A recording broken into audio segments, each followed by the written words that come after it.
Aviation is not free from having many myths, old wives' tales, and half-truths passed down from pilot to pilot. Let's examine a few of these myths, especially ones dealing with VFR flying that the private pilot or student might be exposed to. First, look out the window here. Are we VFR or IFR?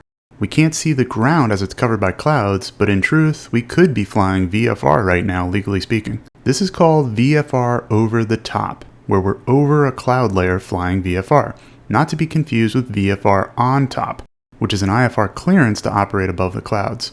There are questions on the private pilot knowledge test that trip applicants up about this. Just because we can't see the ground, we can still be VFR as long as we maintained VFR cloud clearance and visibility requirements to climb to and remain at this position. Here in Class E airspace, those are 500 feet below, 100 feet above, and 2,000 feet horizontally separated from clouds with at least 3 miles of visibility. Here we're 1,000 feet above the clouds, so we're VFR legal. Now, it's not always a good idea to fly VFR over the top like this. First of all, we can't descend to land by going through the cloud layer. We'd have to have a hole to drop down through. It's vital to know what the ceilings are below this layer. Just because we can drop down doesn't mean when we get below the clouds we'd be able to maintain VFR without scud running. Also, we're risking the clouds rising up on us, forcing us to climb further. This is especially true during summer afternoons where cloud development happens quickly. It's important to know what the cloud coverage is both in front and behind us.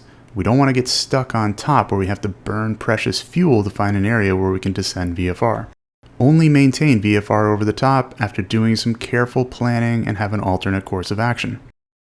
The next myth is that departure procedures like ODPs are only for IFR flight.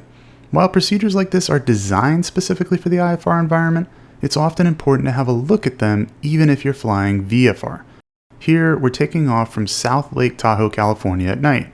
It's clear, but there are mountains all around us. Here, we're going to look at the takeoff minimums for runway 18.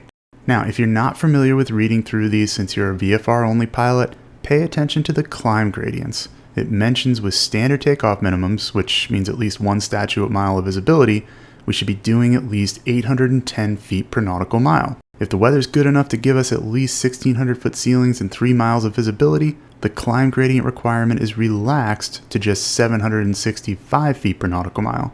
But even with clear weather, nighttime is going to obscure those mountains, so we should try to make that higher 810 feet per nautical mile.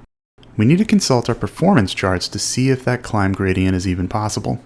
Keep in mind that we need to take our ground speed on the climb out to convert the gradient to feet per minute, which is what we actually reference in the cockpit. Next, we look at the departure procedure for runway 18. We need to maintain a 177 heading to 7,900 feet, then make a climbing right turn to intercept a radial off the SWR VOR. This procedure is specifically designed to keep us clear of obstacles on takeoff, so we should use it at nighttime. The next myth is that we can avoid pesky traffic if we just fly underneath the busy Class B shelf. Large aircraft arrive and depart through Bravo airspace, so it can be tempting to stay out of it in order to avoid being around lots of traffic. But flying below Bravo airspace can actually bring us more congestion, as ATC prefers not to clear you through the Bravo. For this reason, many Bravo areas have what are known as VFR flyways, like this one through the San Diego area, that assign specific altitudes and corridors to fly through to deconflict aircraft. It's important to be familiar with these when operating in busy areas. Lastly, you'll sometimes hear that density altitude is only important for making takeoff and landing calculations. In training, we learn to use the POH to take weather information and calculate how much runway we need for takeoff and landing. Here at this high elevation airport, we've done that and determined the mile-long runway is more than enough for our 172. However, on departure, we find that density altitude also affects our climb performance.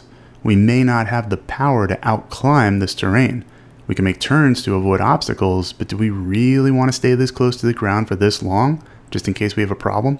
This point goes well with the earlier point about using departure procedures and calculating climb performance to ensure safety. In all, these myths can creep into your thinking during VFR planning, and it's important to see the facts behind them to stay safe. For more training tips and online ground school, check out Flight Insight at the link here and in the description.